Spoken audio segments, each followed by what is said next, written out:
In the scorching heat of a Persian summer, on a dusty plain near the ancient city of Gaugamela, the fate of civilization itself hung in the balance. Two armies faced each other across the shimmering desert, their banners snapping in the wind like the wings of predatory birds. On one side stood the greatest empire the world had ever known, its ranks stretching beyond the horizon, a sea of glinting bronze and steel that seemed to swallow the very earth. On the other stood a young Macedonian king, barely 25 years old, with an army so outnumbered that victory seemed not just unlikely, but impossible. What happened next would shatter the ancient world like glass, sending shockwaves across 3 continents that are still felt today. This wasn't just another battle. This was the moment when the unstoppable force of Persian might met the immovable object of Macedonian genius, and the collision would rewrite history itself. The year was 331 BCE, and Alexander the Great was about to prove that sometimes the most shocking victories come not from overwhelming force, but from the audacity to attempt the impossible. To understand the magnitude of what Alexander achieved at Gaugamela, you have to grasp just how desperate his situation had become. He was thousands of miles from home, deep in enemy territory, with supply lines stretched thinner than spider silk. Behind him lay a trail of conquered cities, but ahead loomed the full fury of the Persian Empire, awakened at last from its Darius III. King III had finally decided to crush this upstart Macedonian once and for all, and he brought with him an army that defied comprehension. Ancient sources speak of numbers that border on the mythical. Some claimed Darius commanded over 1 million men, though modern historians place the figure closer to 250,000. Even at the conservative estimate, Alexander faced odds of nearly 5 to 1. The Persian host was a tapestry woven from the far corners of the known world. Scythian horse archers from the steppes, their bows singing death songs across the plains. Bactrian cavalry in scale armor that caught the sun like dragon skin. Indian war elephants, living siege engines that could trample entire formations underfoot. Greek mercenaries, ironically fighting against the very homeland that had birthed them. At the center of this magnificent terror stood Darius himself, resplendent in his golden chariot, surrounded by the immortals, the elite guard whose ranks were always kept at exactly 10,000 strong. These were not mere soldiers but the embodiment of Persian power, warriors who had never known defeat, who served an empire that stretched from the Mediterranean to the Indus River. Against this overwhelming tide stood Alexander's army of perhaps 50,000 souls. They were battle-hardened veterans, certainly men who had followed their king from the shores of Macedonia to the heart of Asia. But they were still just men, flesh and blood, far from home and facing annihilation. The smart play would have been retreat, negotiation, perhaps even surrender. Darius had already offered Alexander terms that would make him one of the richest men alive, recognition as an equal, and all the territory he had already conquered. But Alexander wasn't interested in being smart. He was interested in being legendary. The Macedonian king had not arrived at this moment by accident. His path to Gaugamela had been carved through 2 previous victories that had already shaken the foundations of the Persian Empire. The first had come at the Granicus River, where Alexander had announced his presence in Asia with typical flair, charging across a defended river, crossing in a move so reckless it bordered on suicidal. The Persian satraps, regional governors who ruled like kings in their own right, had gathered to crush this invasion before it could take root. They chose their ground well, positioning their forces on the far bank of the steep-sided Granicus, turning the river into a moat that should have been impassable.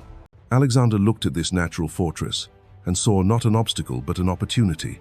While his generals urged caution, the young king spurred his horse forward, plunging into the churning waters at the head of his elite companion cavalry. What followed was a masterpiece of controlled chaos. The Persians, expecting a cautious approach, were caught off guard by the sheer audacity of a frontal assault. Alexander himself was nearly killed in the melee, his helmet split by a Persian axe, saved only by the timely intervention of his bodyguard. But the shock of his personal charge shattered the Persian line like a hammer blow to crystal. The victory at Granicus was more than tactical. It was psychological. Alexander had proven that Persian forces could be beaten, that the empire's reputation for invincibility was built on sand. Cities across Asia Minor threw open their gates, rather than face the wrath of this young conqueror. The Persian treasury began to bleed gold as tribute flowed into Macedonian coffers, funding an invasion that had started on borrowed money and desperate hopes. But if Granicus was Alexander's announcement, the Battle of Issus was his declaration of war against the very concept of Persian supremacy. Darius himself had taken the field this time, marching north with an army that dwarfed anything Alexander had yet faced. The Persian king was no fool. He had learned from the disaster at Granicus and chose his ground carefully, seeking to use his numerical advantage to surround and destroy the Macedonian force. Yet in trying to outmaneuver Alexander, Darius made a crucial error. He positioned his vast army in the narrow coastal plain near Issus, where his superior numbers became a liability rather than an asset. The mountains hemmed him in on one side, the sea on the other, creating a battlefield where only a fraction of his forces could engage at any given time. It was like trying to pour an ocean through a funnel. Alexander recognized the opportunity instantly. This was not just a battle to be won, but a trap to be sprung. He arranged his forces with the precision of a master craftsman, placing his phalanx, that forest of 18-foot sarissa spears, in the center to hold the line. On the right, he positioned himself with the companion cavalry, the elite horsemen who formed the hammer to the phalanx's anvil. The left wing, traditionally the position of honor, went to Parmenion, his most trusted general, a grizzled veteran who had served Alexander's father and understood the delicate art of coordinated warfare. The battle itself unfolded like a deadly dance. Darius, perhaps seeking to end the campaign with a single decisive blow, ordered a massive assault on the Macedonian left, where Parmenion's forces bent but did not break under the pressure. Meanwhile, Alexander launched his own assault, not at the strongest point of the Persian line, but at its most crucial, the center where Darius himself commanded from his ornate chariot. The young Macedonian king charged through a gap in the enemy formation, his lance leveled directly at the heart of Persian power. For a moment, that lasted an eternity. The two kings faced each other across a few yards of blood-soaked earth. Darius, resplendent in royal purple and gold, the heir to Cyrus and Xerxes, master of 20 nations. Alexander, mud-spattered and fierce, leading from the front like a hero from the age of legends. The collision, when it came, was not just between two armies, but between two visions of the world. Darius blinked first. Seeing Alexander driving toward him like an avenging god, the Persian king turned his chariot and fled the field. The sight of their monarch in retreat broke the spirit of the Persian army like a dam bursting.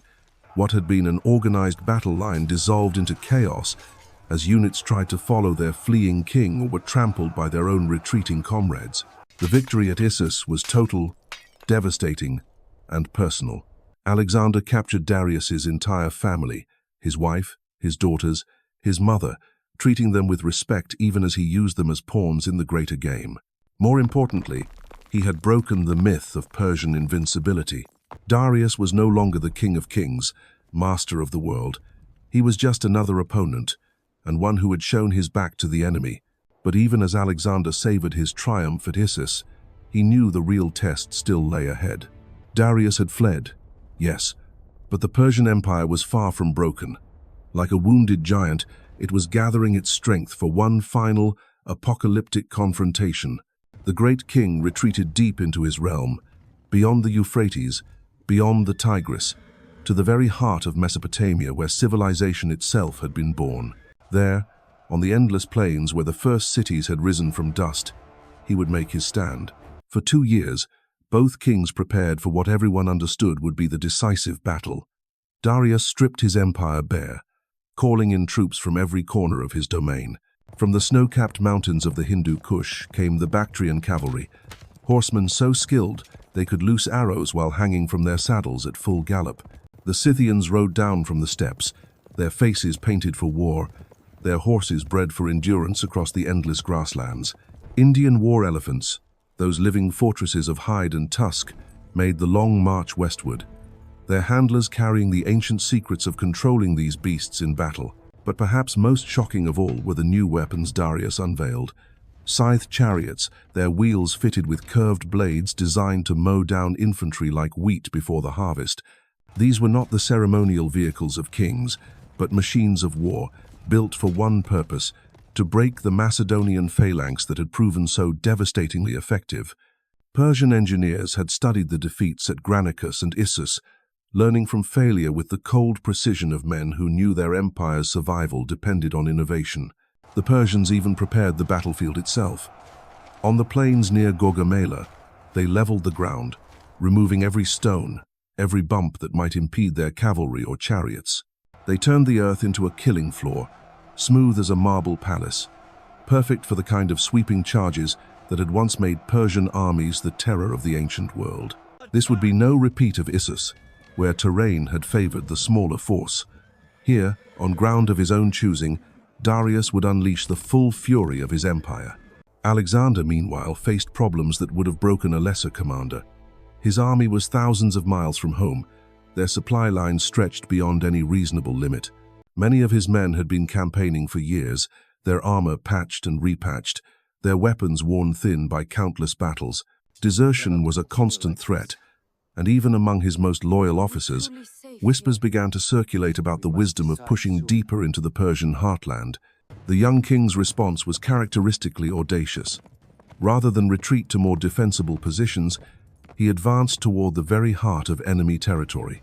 He knew that hesitation would be fatal, that his only chance lay in maintaining the momentum that had carried him this far.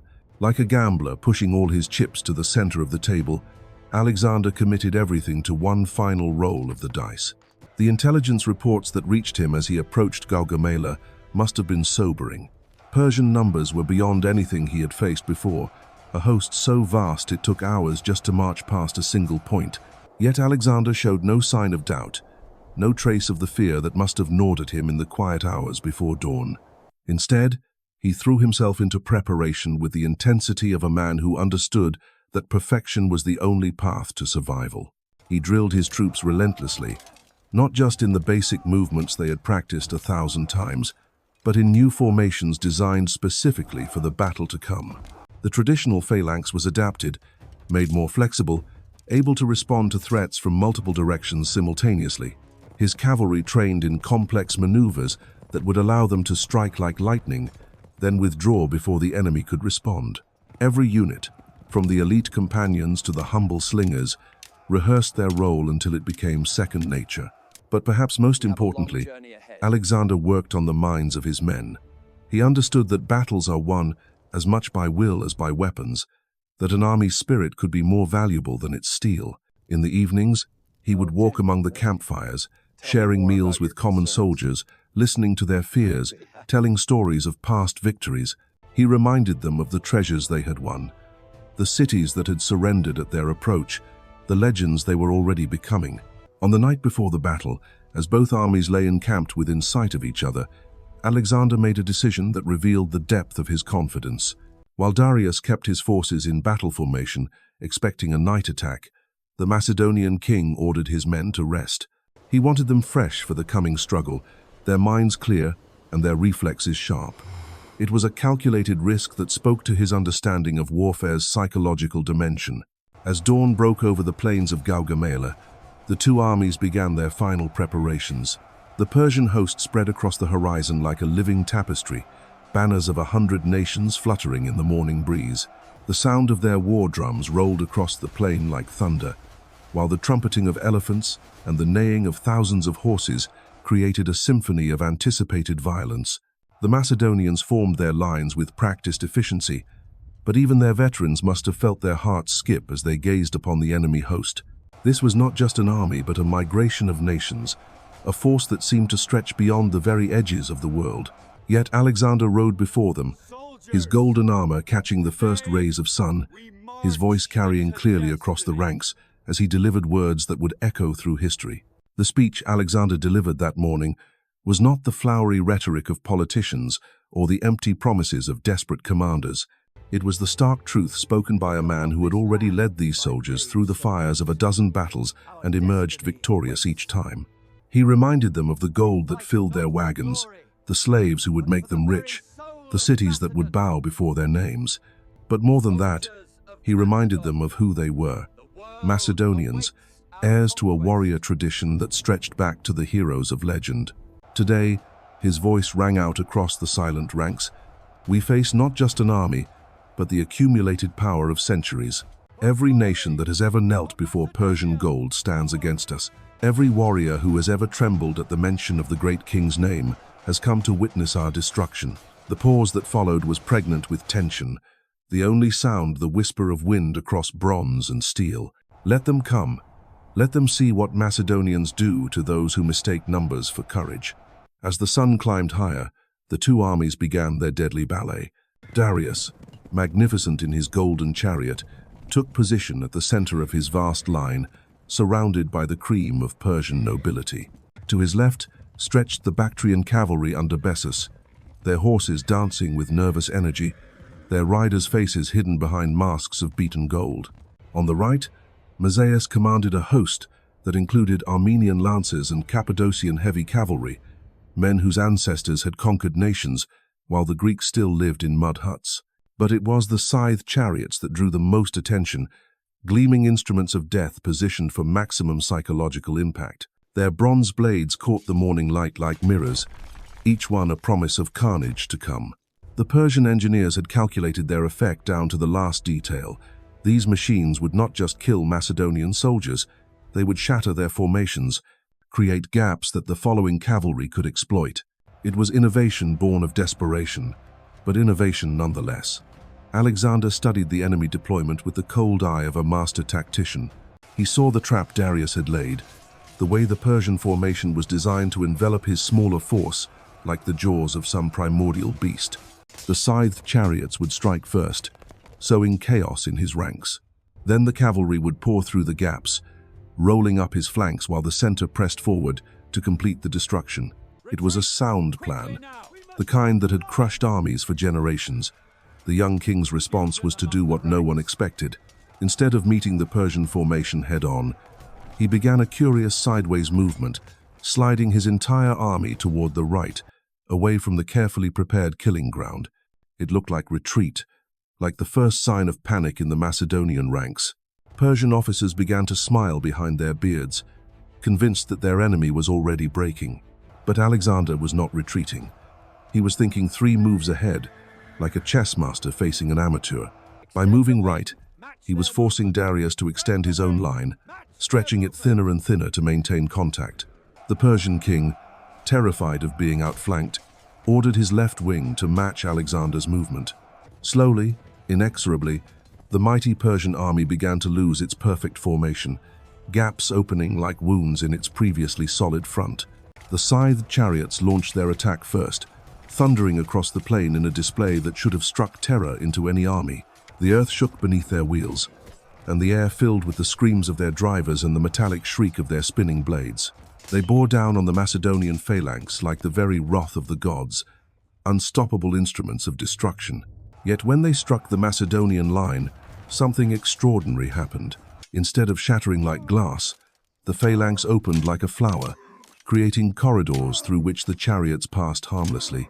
Alexander's men had trained for this moment, practiced the precise timing needed to step aside at the last second, then close ranks behind the passing threat. Most of the chariots thundered through empty air, their deadly blades finding nothing but dust and shadows. Those few that did strike Macedonian soldiers were quickly overwhelmed, their crews dragged down by the very men they had been sent to destroy. The failure of the chariot charge was more than tactical, it was symbolic. The Persians had unveiled their secret weapon, their answer to Macedonian military innovation, and it had proven useless. Worse than useless, it had actually aided the enemy, as the riderless horses careered back through Persian ranks, spreading confusion and fear among troops who had expected to witness a massacre. Darius, watching from his golden chariot, must have felt the first cold touch of doubt. His carefully laid plans were unraveling, his overwhelming advantage in numbers meaning nothing as Alexander continued his maddening sideways dance. The Persian line grew thinner and thinner, stretched beyond its breaking point, gaps appearing where none should exist. It was like watching a master craftsman take apart a complex mechanism, each movement precise and purposeful. Alexander saw his moment and seized it with the instincts of a born killer. Gathering his companion cavalry around him like a spearhead of living steel, he launched himself not at the wings of the Persian army, but directly at its heart. The wedge formation he led was a thing of beauty and terror, a perfectly coordinated instrument of war that had been honed through years of constant campaigning. At its tip rode Alexander himself, his lance leveled, his golden armor making him a target that drew every eye on the battlefield. The collision was like the meeting of tectonic plates, a crash that seemed to shake the very foundations of the earth. The companions smashed through the Persian front line like a hammer through eggshells, their momentum carrying them deep into the enemy formation. Behind them came the hyperspists, elite infantry who followed their king into the very jaws of death, their short swords working with mechanical precision as they carved a path through the chaos. For a moment that lasted forever, Alexander found himself face to face with the flower of Persian nobility, men whose bloodlines stretched back to the conquest of Babylon, whose ancestors had ruled when Macedonia was nothing but a collection of mountain villages. They fought with the desperate courage of men who knew their world was ending, their curved swords flashing like silver flames in the desert Sunday. But courage alone was not enough against the concentrated fury of the Macedonian assault. The Persian center began to buckle, then crack, then shatter entirely. Units that had stood firm for centuries broke and ran, their ancient standards trampled in the dust by fleeing horses and panicked men. The sight of their comrades in full retreat spread panic through the ranks like wildfire, turning disciplined formations into a mob of terrified individuals thinking only of survival. Darius himself, the King of Kings, master of the world's greatest empire, made the same choice he had made at Issus. Faced with the sight of Alexander cutting through his bodyguard like wheat before the scythe, the Persian monarch turned his chariot and fled. The golden vehicle that had been the symbol of imperial power became a beacon of defeat, its retreat visible to every man on the battlefield. The sight of their king in flight broke the last vestiges of Persian resistance. What had been the greatest army ever assembled dissolved into chaos, a river of humanity flowing eastward in desperate flight.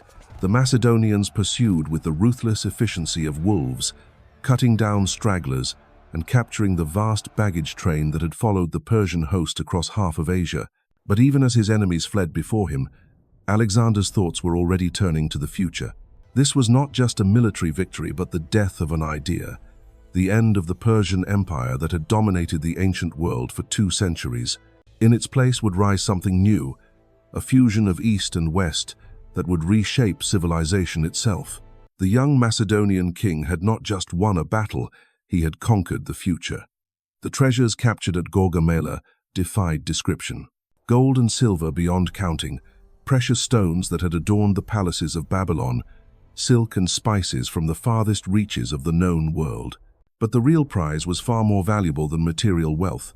It was the acknowledgement, written in blood and dust across the plains of Mesopotamia, that Alexander was no longer just a conqueror, but the rightful heir to the greatest empire in history. The shockwaves of Gaugamela rippled across the ancient world like stones thrown into still water. In a single afternoon, Alexander had not merely defeated an army, he had shattered the natural order that had governed civilization for centuries. The Persian Empire, that colossus which had cast its shadow from India to Egypt, lay broken and leaderless, its king a fugitive in his own realm. But Alexander's true genius lay not just in winning battles, but in understanding what victory meant. He didn't simply conquer territories, he transformed them. Greek culture, philosophy, and military tactics spread like wildfire across 3 continents, creating a fusion that would define the ancient world for generations. Cities bearing his name rose from the deserts of Egypt to the mountains of Afghanistan, each one a monument to the audacity of a young man who dared to dream beyond the horizon.